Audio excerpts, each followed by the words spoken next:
What I did last year and what I continue to do was not politics. It was prophetic, protective, and forensic. It was light versus dark. It was danger is coming, pay attention. I wasn't talking about tax brackets or party lines. I was warning about fascism, cruelty, white nationalism, human rights violations, assault, corruption, and a literal cult mentality. That is not politics, that is spiritual warfare. Light workers don't get to stay silent when darkness steps into power. That's not neutrality, that's abandonment. And here's the fact: I gained followers after that reading or those readings. That's called aligned audience attraction. I lost the ones who were never meant to be there. I gained the ones who carry light. It's energetic filtering, and it works every time. If someone is more offended by me calling out cruelty than they are offended by the cruelty, then they can go. If a person sees kids in cages, book bans, forced birth, open racism, assault victims mocked, dictators praised, democracy attacked, and their priority is to don't talk about politics, they're not spiritual, they're not awake, and they're not my audience. Spirit doesn't waste breath.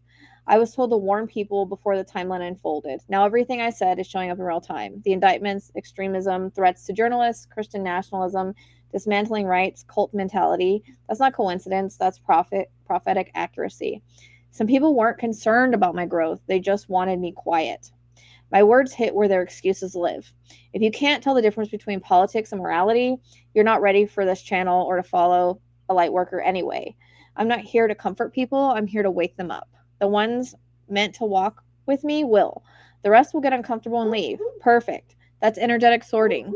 I'll keep telling the truth. I wasn't meant to be quiet. Spirit didn't give me a sword, so I could whisper. People who scream, "You're hateful," are the same ones cheering for families being broken up, kids in cages, hunger as punishment, cruelty masquerading as policy, and Christian values with zero Christ in them. They can't argue facts, so they go for insults. They can't handle compassion, so they label it weakness. They can't face hypocrisy, so they project. There is no such thing as an illegal human. Every single one of us descends from immigrants. Nobody owns a continent. Borders are man made, humanity isn't. Also, the idea that immigrants steal benefits is mathematically false. They pay taxes into the systems they're not even allowed to use. So, the outrage isn't about resources, it's about racism wrapped in a flag and sold as patriotism.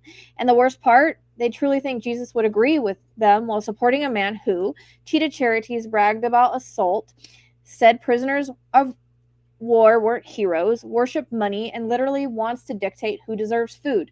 Jesus fed strangers, Jesus healed outsiders, and Jesus protected the one society rejected. Jesus never once asked for citizenship papers. This is calling out cruelty. Even if it doesn't change people, it matters that someone said something. Silence is how injustice gets normalized.